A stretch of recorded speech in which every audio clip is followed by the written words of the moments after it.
Hey everybody, Roger Levin here with your Practice Production Pearl of the Week. Had a great conversation with a new client recently where we realized his fees were in the 45th percentile. And he didn't care until recently. He didn't look for consulting till recently because he was happy, and happy's good, except you get to work a lot of extra years by not maximizing your production opportunity. He didn't want to be the richest dentist on the block. He didn't tie his ego to how much money he made. He just wanted to be happy, and he started to feel like he wasn't earning enough. What could he do to increase his production and profit? So the first thing we recognized was his fees were in the 45th percentile.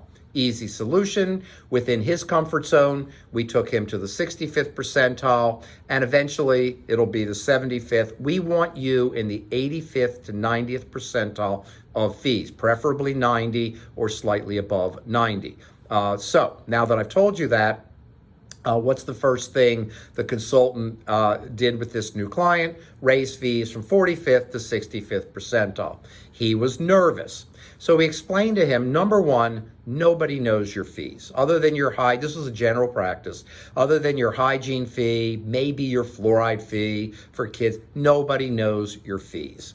Number two, dental inflation is higher than economic inflation. Even in years where they tell you, oh, there's next to no inflation, not true for a dental practice. New technologies, new services, new education, there is inflation every year in dental practices.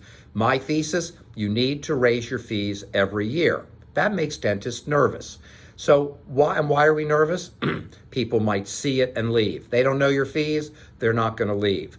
Number two, we feel it doesn't really matter. The insurance companies won't raise our reimbursements. Well, unless you've got 100% insurance participation, and you still need to raise fees or they'll never raise your profile, and so on. Number three, we are a little bit embarrassed about raising fees sometimes. And number four, believe it or not, we just don't think about it year after year. We meet many practices haven't raised their fees in 3 or 4 years. Okay, you need to raise your fees every year.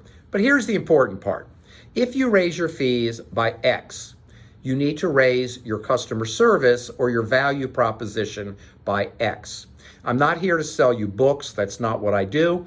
But my first video book was called Wow Every Patient, 36 chapters, training chapters for the doctor and team on customer service. Or go online, look for articles called 10 Ways to Improve Customer Service, whatever you want to do. But every year you're going to raise your fees, raise your customer service and value proposition by the same amount.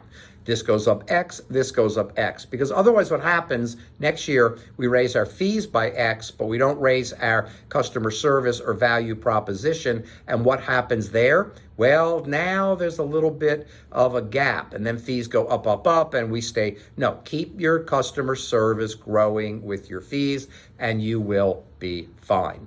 As always, I wish you increased practice production every year, and I'll see you next week.